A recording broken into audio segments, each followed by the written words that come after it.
इसलिए देना पड़ेगा क्योंकि इन्होंने कोट किया उनके नेता को, आपके नेता को नहीं किया, इसलिए जवाब कांग्रेस ही देगी। देखिए, अब इनके तो आराध्य क्या है, मोदी जी हैं। मोदी जी इनके भगवान है, जगन्नाथ से भी बड़े हैं इनके लिए। तो भाजपा के प्रवक्ता, भाजपा के सांसद कहते हैं, तो बात ये नहीं है राहुल गांधी जी देश के प्रधानमंत्री बनेंगे। जय जगन्नाथ। बिल्कुल, जय जगन्नाथ जय श्री राम वाली बात नहीं है। बात यह है, है कि वंदे मातरम, मेरे लिए है। वंदे मातरम है, वंदे भारत माता की जय होना चाहिए इस देश में, इस जगह पे। क्योंकि हम संविधान की बात करते हैं, हम लोकतंत्र की बात करते हैं, बजट की बात करते हैं, पैसे की बात करते हैं, राहुल गांधी की। Right right right. आराम, तुमको बैठने को कहा मैंने, वहां चलो, यहाँ सारे लोग बैठेंगे, सारे लोग इधर आइए। आम आदमी पार्टी, देखिए फैक्ट्स की बात करी, मैं यहीं की बात कर लेता हूं, मैं दिल्ली की बात कर लेता हूं। प्रतीक जी, दिल्ली के अंदर केजरीवाल सरकार 25% शिक्षा पे खर्च करती है। भारतीय जनता पार्टी बताए जब राष्ट्र के अंदर खर्च करते हैं 2% के आसपास खर्च करते हैं, 19-20 आगे पीछे होगा। जब दिल्ली के अंदर हेल्थ पे खर्च करते हैं, हेल्थ पे केजरीवाल सरकार 16% के आसपास खर्च करती है और केंद्र सरकार 1-1.5% के आसपास खर्च करती है। सोचिए, जिस सरकार की प्राथमिकता शिक्षा स्वास्थ्य होगा ही नहीं, वो देश कैसे आगे बढ़ेगा। ऐसे बात शिक्षा स्वास्थ्य की नहीं है। बात किसानों करते थे, किसानों का फर्टिलाइजर में मिलने वाली सब्सिडी भारतीय जनता पार्टी ने कम कर दी। जो किसानों की बात करते थे, किसानों के लिए बजट में कुछ नहीं है, ना एमएसपी का रेट बढ़ाए, ना कुछ नहीं बढ़ाया, ना युवाओं के लिए बजट में कुछ है। एक बता दें कि पूंजीपति लोगों को फायदा पहुंचाने। एक बात बताओ पवन, एमएसपी की घोषणा ये बजट में होती है? सब्सिडी होती है, सरकार सब्सिडी देती है, सब्सिडीज आती हैं, तो एमएसपी का तो अलग से होता है। कई फसलों पे जो है वो अलग से घोषणा होगी। ठीक है, मैंने ये कहिए कि आपकी मांग ये है कि उसकी लीगैलिटी हो, उसको गारंटी मिले कानून से, वो तो समझ में आती है, एमएसपी कहां से होगा जी? ठीक है, केजरीवाल के बारे में कह अरे रुको, तू तो पीछे ही पड़ गए केजरीवाल के। क्या करे, उसने घोटाला। रुको, कहां से आना हुआ? दिल्ली से ही हूँ मैं। रुको भाई, रुको, अरे रुको। दिल्ली से ही हूँ मैं, हाँ, भगवाना बोलो, विधानसभा से, भगवाना से। बोलो। ये कह रहे केजरीवाल ने ये कर दिया, चलिए आप स्कूल में हो, चलिए कहीं पे मास्टर नहीं है और जगह जगह इतना पानी भरा हुआ है स्कूलों के अंदर, आगे और स्कूल के अंदर बच्चे नहीं जा पा रहे। सबूत के तौर पे कहते हैं मोहल्ला क्लिनिक। ये वीडियो देखिए, ये झूठी बात है, ये झूठी बात है। ये देखिए वीडियो दिखाता हूँ सबूत के तौर पे, जो मोहल्ला क्लिनिक खोले गया। कौन सी जगह है ये गिराड़ी के अंदर, गिरारी अंदर कौन सी जगह है? ये सुल्तानपुर गिराड़ी है जो उसके अंदर है। ये विधायक, ये देखिए पानी मत, ये देखिए पूरा वीडियो दिखा रहा हूँ, जहाँ कूड़ा भरा हुआ, जो कहता था ना केजरीवाल। रुको भैया, क्या यार, क्या आदमी है?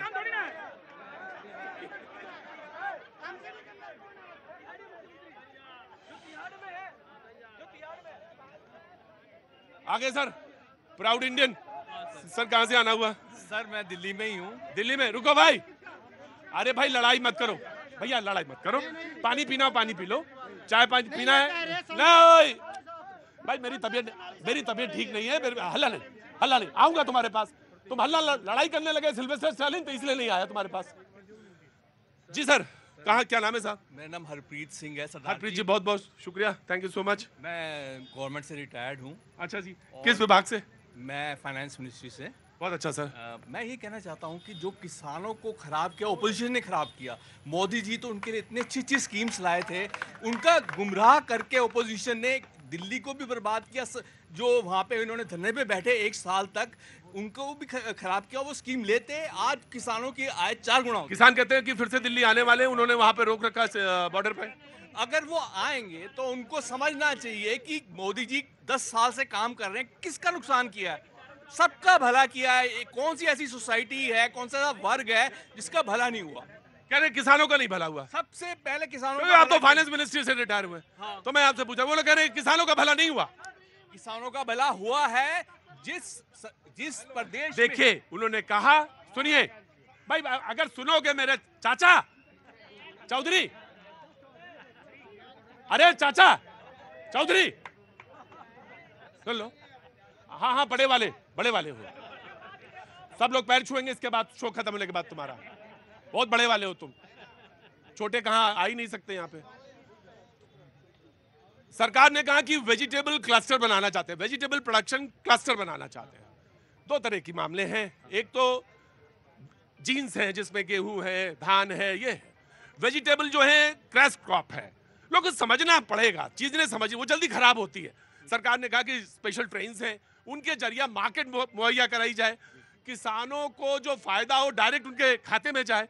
ये तमाम सारी चीजें हैं जो लोगों को बतानी पड़ेंगी और प्राइवेट सेक्टर को इन्वॉल्व करके कोल्ड स्टोरेज बनाने पड़ेंगे, और वो बनाने को तैयार है प्राइवेट। वो जो इंफ्रास्ट्रक्चर की बात हो रही है, उन्होंने कहा कि जब ग्रामीण जो अर्थव्यवस्था है उसके लिए जो बजट एलोकेशन है उसमें उन्होंने कहा कि स्टोरेज बनाए जाएंगे। जी बिल्कुल, उसमें इसका प्रावधान किया है। जी मैं दे देता हूँ, आपको देता हूँ, इसके बाद आता हूँ। नीति हल्ला मत बजाइए, गला आपका ठीक नहीं है आज। जी प्रतीक भाई, एक मूवी आई थी, उसमें एक कैरेक्टर था क्राइम मास्टर गोगो। हाँ। आया हूँ तो कुछ लूट के जाऊंगा। तो जितने लुटेरे थे सारे भारतीय जनता पार्टी में आज मौजूद हैं। हर तरीके से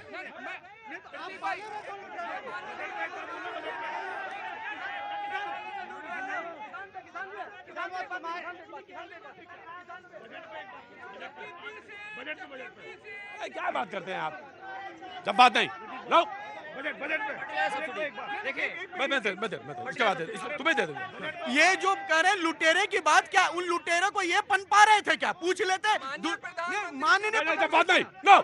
नहीं, दूसरी बात, आम आदमी पार्टी, देखिए एक बात बता दूं, रुकिए, ये डिबेट है, किसी का पॉलिटिकल कैरियर बनाने के लिए जगह नहीं बनी है यहाँ पे कि अपना पॉलिटिकल कैरियर बनाना है तो गाली दो दूसरे को, और जिसको बनाना है वो जाके बनाए अपना पॉलिटिकल कैरियर दूसरी जगह।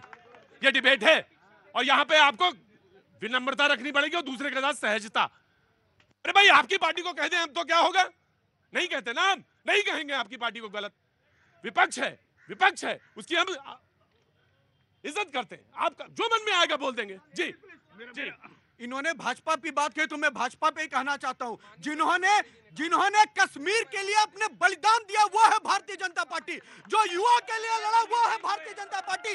जो कारगिल युद्ध के बाद सैनिकों के साथ खड़ा रहा वो है भारतीय जनता पार्टी। जो एक चाय बेचने वाले को प्रथम पोस्ट पे बैठाता है वो है भारतीय जनता पार्टी। प्रतीक जी देखिए सुन के टाइम मिलना चाहिए, जनता सुन के ताली बजा देगी। मोदी जी तो वो महापुरुष हैं जो बांग्लादेश की आजादी में पार्टिसिपेट किए थे, तो इन्होंने अब ये बेकार वाली ये तो क्या बातें कर रहे हैं? इनका क्या योगदान है देश की आजादी में? बताइए, पूछिए आप इनसे। कोई योगदान नहीं है, इसलिए थोथा चना बाजे गन्ना वाली बात है। बात यह है कि हम बजट में बात करते हैं तो आज चाइना के साथ भाजपा सरकार मिलकर सबसे ज्यादा आयात और निर्यात कर रही है, सबसे ज्यादा। तो यहाँ पर आपने MSME जो है उसकी तो आपने बैंड बजा दी है। सबसे ज्यादा बुरा हाल आपने देखिए अपने पड़ोसियों के लिए बजट में एलोकेशन किया गया। मालदीव के लिए हुआ है, श्रीलंका के लिए हुआ है, सुनिए, म्यांमार के लिए हुआ है, नेपाल के लिए हुआ है, भूटान के लिए हुआ। भूटान का थोड़ा कम किया है, कुछ राज्यों को कम किया है, कुछ का बढ़ाया है, नेपाल को थोड़ा ज्यादा दिया है। तो एलोकेशंस किए गए। हाँ, इस पे आप कहिए कि वहां पे तार्किक रूप से मेरा लॉजिक ये कहता है कि यहाँ पे ये चीज नहीं होगी, ये होना चाहिए, तब तो मानते हैं। और कहते धीरे धीरे कहते कि नहीं ये सब चोर है, तो दिस इज नॉट पॉसिबल। जी सर, इन्होंने पहले बोला, एक तो आराध्य की बात हुई थी तो बोला कि बीजेपी के आराध्य मोदी जी हैं। जी नहीं, बीजेपी का आराध्य एक ही है, एक ही रहेंगी, और वो है भारत माता। और यहाँ पर मेरे एजुकेशन की और फ्यूचरिस्टिक की बात करनी है sir. This budget is very progressive और बहुत ही फ्यूचरिस्टिक है। अगर हम एग्रीकल्चर की बात करते हैं तो साइंटिफिक कैसे एलोकेशन हो, कैसे उत्पादन बढ़े, कैसे जो शेल्फ लाइफ जिन लोगों की, जिन प्रोडक्ट्स की कम है, क्रॉप्स की कम है, उनको कैसे स्टोरेज प्रोवाइड किया जाए। आज हम सोलराइजेशन की बात कर रहे हैं, एनर्जी सेक्टर की बात कर रहे हैं, न्यूक्लियर पावर की बात कर रहे हैं, हम इंफ्रास्ट्रक्चर की बात कर रहे हैं, टैक्स कलेक्शन भी आप देखिए। और सर, कोई भी विश्व में सरकार, कोई भी सरकार पूर्ण रूप से जो एम्प्लॉयमेंट है सरकारी नहीं दे सकती, प्राइवेट। राइट, वन छोटा सा ब्रेक के बाद फिर वापस।